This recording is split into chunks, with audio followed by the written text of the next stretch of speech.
ರೇಣುಕಾಸ್ವಾಮಿ ಕೊಲೆ ಕೇಸ್ನಲ್ಲಿ ಜೈಲು ಸೇರಿರೋ ದರ್ಶನ್ ಅಕ್ಷರಶಃ ನರಕ ಯಾತನೆ ಅನುಭವಿಸ್ತಾ ಇದ್ದಾರೆ.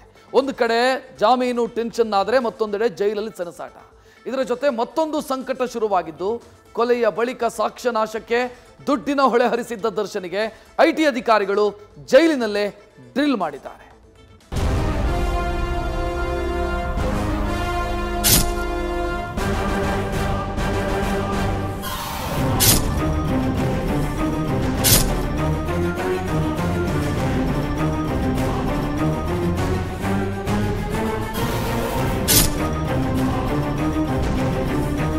ರೇಣುಕಾಸ್ವಾಮಿ ಕೊಲೆ ಕೇಸ್ನಲ್ಲಿ ಜೈಲು ಪಾಲಾಗಿರೋ ದರ್ಶನ್ಗೆ ಶಾಕ್ ಮೇಲೆ ಶಾಕ್ ಎದುರಾಗ್ತಿದೆ. ಬೇಲ್ ಚಿಂತೆಯಲ್ಲೇ ಬಳ್ಳಾರಿ ಜೈಲಿನಲ್ಲಿ ಕಂಗಾಲಾಗಿರುವ ದರ್ಶನ್ಗೆ ಐಟಿ ಸಂಕಟ ಶುರುವಾಗಿದ್ದು ಇವತ್ತು ಐಟಿ ಅಧಿಕಾರಿಗಳು ಬಳ್ಳಾರಿ ಜೈಲಿಗೆ ಭೇಟಿ ಕೊಟ್ಟಿದ್ದಾರೆ.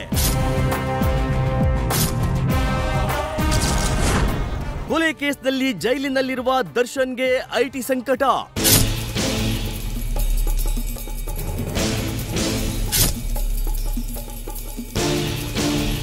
ರೇಣುಕಾಸ್ವಾಮಿ ಹತ್ಯೆಯ ಬಳಿಕ ನಟ ದರ್ಶನ್ ಹಣದ ಹೊಳೆಯನ್ನೇ ಹರಿಸಿದ್ದ.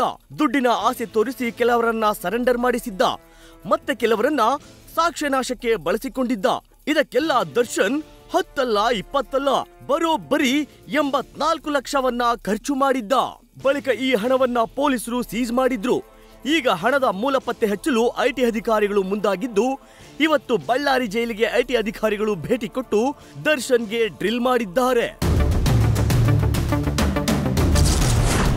ದರ್ಶನ್ಗೆ 5 ಐಟಿ ಅಧಿಕಾರಿಗಳಿಂದ ವಿಚಾರಣೆ.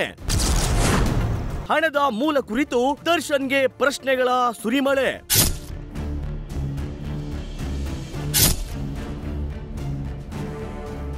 ಕೊಲೆ ನಂತರ ಸಾಕ್ಷ್ಯನಾಶಕ್ಕೆ ಅಕ್ರಮವಾಗಿ ನಗದು ರೂಪದಲ್ಲಿ ಹಣ ದುರ್ಬಳಕೆ ಮಾಡಿದ್ದು ಪೊಲೀಸರ ತನಿಖೆ ವೇಳೆ ಬಯಲಾಗಿತ್ತು.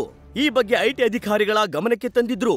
ಬಳಿಕ ಬೆಂಗಳೂರಿನ 57ನೇ ಸೆಷನ್ಸ್ ಕೋರ್ಟ್ನಿಂದ ಅನುಮತಿ ಪಡೆದ 5 ಐಟಿ ಅಧಿಕಾರಿಗಳ ತಂಡ ಬಳ್ಳಾರಿ ಜೈಲಿಗೆ ಆಗಮಿಸಿ ದರ್ಶನ್ಗೆ ಹಣದ ಮೂಲ ಕುರಿತು ಪ್ರಶ್ನೆಗಳ ಸುರಿಮಳೆಗೈದಿದ್ದಾರೆ. ಕೇವಲ ದರ್ಶನ್ ಮಾತ್ರವಲ್ಲದೆ ಬೆಂಗಳೂರಿನ ಆರ್ಆರ್ ನಗರದ ದರ್ಶನ್ ನಿವಾಸ ಸೇರಿ ಆಪ್ತರ ನಿವಾಸಗಳಲ್ಲೂ ಕೂಡ ಶೋಧ ಕಾರ್ಯ ನಡೆಸೋ ಸಾಧ್ಯತೆ ಇದೆ. ಅತ್ತ ನಟ ದರ್ಶನ್ಗೆ 40 ಲಕ್ಷ ಹಣ ನೀಡಿದ್ದೆ ಅಂತ ಹೇಳಿದ್ದ ಮಾಜಿ ಉಪಮೇಯರ್ ಮೋಹನ್ ರಾಜ್ಗೂ ಕೂಡ ಐಟಿ ವಿಚಾರಣೆ ನಡೆಸೋ ಸಾಧ್ಯತೆಗಳಿವೆ. ಬಳ್ಳಾರಿಗೆ ದರ್ಶನ್ ಪರ ಆಡಿಟರ್ ಎಂಆರ್ ರಾವ್ ಭೇಟಿ. ಕೊಲೆ ಆರೋಪಿ ದರ್ಶನ್ಗೆ ಐಟಿ ಅಧಿಕಾರಿಗಳ ವಿಚಾರಣೆ ಹಿನ್ನೆಲೆ ಬಳ್ಳಾರಿ ಜೈಲಿಗೆ ದರ್ಶನ್ ಪರ ಆಡಿಟರ್ ಎಂಆರ್ ರಾವ್ ಭೇಟಿ ನೀಡಿದ್ರು. ದರ್ಶನ್ನ ಎಲ್ಲಾ ವ್ಯವಹಾರ ನೋಡಿಕೊಳ್ತಿದ್ದ ಎಂಆರ್ ರಾವ್ ಎಲ್ಲಾ ದಾಖಲೆಗಳ ಸಮೇತ ಆಗಮಿಸಿ ಐಟಿ ಅಧಿಕಾರಿಗಳಿಗೆ ನೀಡಿದ್ದಾರೆ.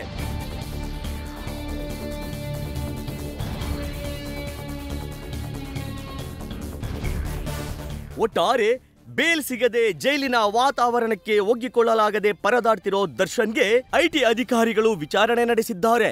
ಆದರೆ ನಾಳೆ ದರ್ಶನ್ ಜಾಮೀನು ಅರ್ಜಿ ವಿಚಾರವಾಗಿ ಕೋರ್ಟ್ನಲ್ಲಿ ವಿಚಾರಣೆ ನಡೆಯಲಿದ್ದು ಬೇಲ್ ಸಿಗುತ್ತಾ ಇಲ್ವೋ ಅನ್ನೋದು ಕುತೂಹಲ ಮೂಡಿಸಿದೆ.